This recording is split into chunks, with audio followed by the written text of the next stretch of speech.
अब अदालतों में या सरकारी महकमों में किसी के खिलाफ झूठी एफआईआर, झूठी शिकायत, झूठा हलफनामा दाखिल करना महंगा पड़ सकता है, क्योंकि इस बाबत एक पीआईएल जनहित याचिका सुप्रीम कोर्ट में दाखिल की गई। सुप्रीम कोर्ट ने इस पर केंद्र सरकार और सभी राज्य सरकारों को नोटिस जारी किया है।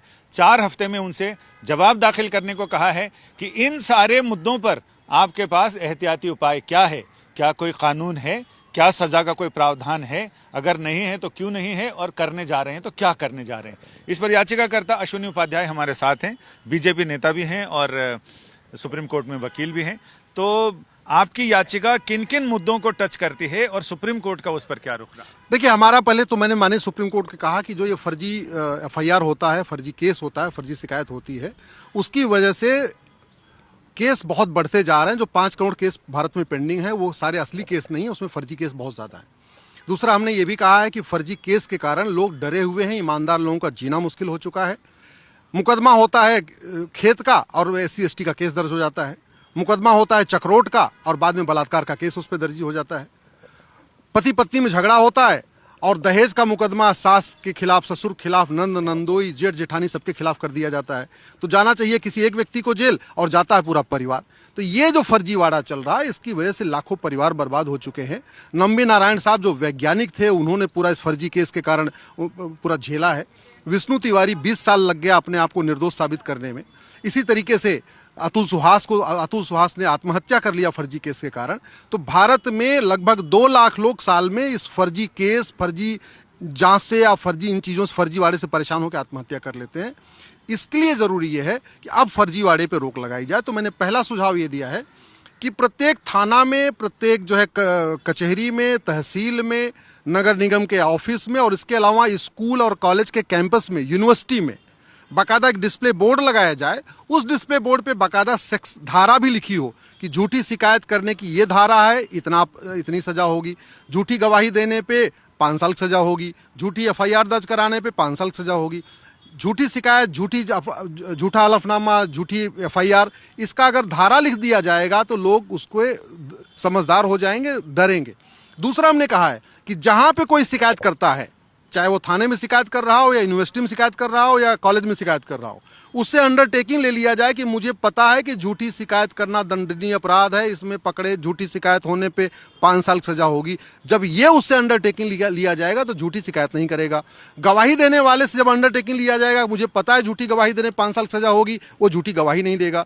हलफनामा दाखिल करने वाले से अंडरटेकिंग ली जाएगी, हमें पता है झूठा हलफनामा दाखिल करने में 5 साल सजा होगी, वो झूठा एफिडेविट नहीं फाइल करेगा। जिस दिन भारत में झूठी शिकायत, झूठी जांच, झूठी गवाही, झूठा एफिडेविट बंद हो जाएगा, 50% केस अपने आप खत्म हो जाएंगे। लोगों की लाइफ एंड लिबर्टी का सवाल है।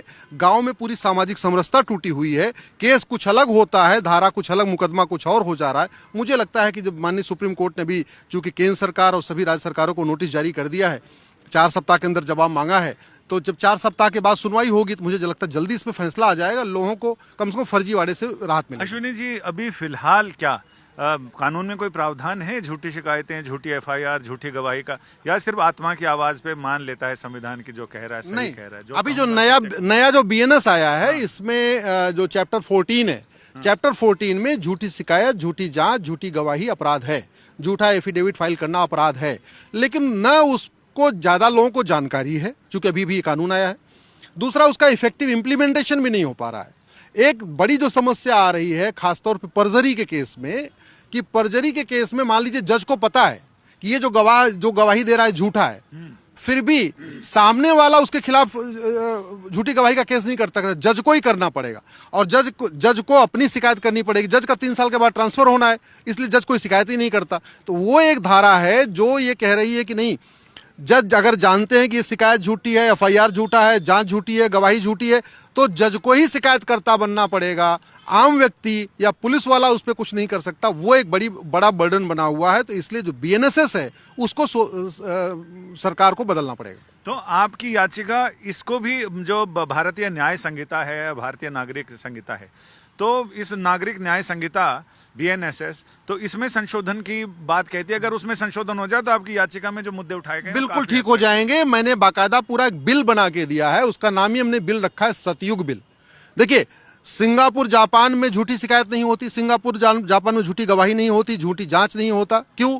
क्योंकि वहां पे झूठी शिकायत, झूठी जांच, झूठी गवाही, झूठा एफिडेविट गंभीर अपराध है।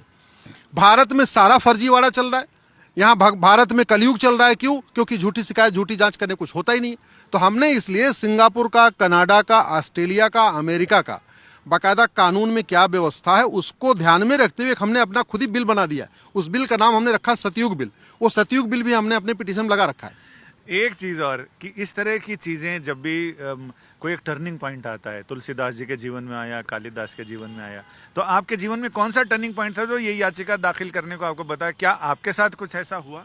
नहीं, मेरे साथ कुछ ऐसा नहीं हुआ। या लोक मंगल की भावना से हृदय नहीं, पिघल गया? क्या देखिए, मैं प्रतिवर्ष लगभग 100 से 125 जिलों में जाता हूँ। मुझे बाकी लोग सुझाव देने वाले तो बाकी छोटे छोटे विषय होते हैं। मुझे जो सबसे ज्यादा पीड़ित मिलते हैं वो झूठी शिकायतों के मिलते हैं, झूठी एफआईआर के पीड़ित मिलते हैं, झूठी जांच के पीड़ित मिलते हैं, झूठी गवाही के पीड़ित मिलते हैं। और बहुत सारे, चूंकि मैं इस कार्यक्रमों में संत महात्माओं से मिलता रहता हूँ, कथावाचकों से मिलता रहता हूँ, तो वो संत कथावाचक महात्मा बहुत डरे हुए, वो कह रहे जी मैं कुछ सही बात बोल दूं, मान लो सरकार को पसंद ना आए, मंत्री जी को पसंद ना आए, अगले दिन तो हमको तो छेड़छाड़ में जेल भिजवा देंगे, किसी भी SC में जेल भिजवा देंगे। अभी एक हुआ भी एक केस में क्या हुआ, वहां के एक बड़े नेता को आना था कथा में पहले दिन, और वो नेता आए नहीं। वो कथावाचक महोदय स्वामी जी ने कुछ बोल दिया कि देखो जी, बहुत बड़े नेता हो गए, इनके पास तो टाइम ही नहीं है। 7 दिन की कथा होनी थी, शाम को ही उनके खिलाफ बलात्कार का मुकदमा दर्ज हो गया। वो स्वामी जी कथा करने के बजाय बेचारे अंडरग्राउंड हो गए, वो बाहर घूम रहे हैं कि उनको जमानत मिल जाए। ये हो रहा है भारत में कि अगर आपने, जो सत्ताधारी पार्टी है, अगर उसको आपकी बात पसंद नहीं आई, आप भले ही आप सही बोल रहे, तो SC/ST का केस हो जाएगा, दहेज का, आपका छेड़छाड़ का केस हो जाएगा, बलात्कार का केस हो जाएगा। और केस क्यों हो जाएगा? क्योंकि फर्जी शिकायत करना, फर्जी जांच करना, फर्जी गवाही देना, फर्जी एफिडेविट फाइल करना, इस पे किसी को सजा ही नहीं मिल रही है। आपका बहुत बहुत शुक्रिया। यानी जब सुप्रीम कोर्ट इस मामले की सुनवाई करेगा तो कई सारे पहलू सामने होंगे कि अगर एकांत में किसी ने किसी को कुछ कहा और उसकी शिकायतें हुई तो उसका प्रूफ वो कैसे लेकर आएगा। घर के अंदर कोई बात हुई, 4 दीवारी के अंदर, पति पत्नी के बीच या किसी मित्रों के बीच, पड़ोसियों के बीच कोई बात ऐसी हुई तो उसका प्रमाण कहाँ से आएगा। ये तमाम बहुत सारे मुद्दे हैं। चूँकि ये मुद्दा बहुत पेचदार है, गंभीर है, तो सुप्रीम कोर्ट इस पर अलग से विचार करेगा जब अगले महीने इस मामले में सुनवाई होगी।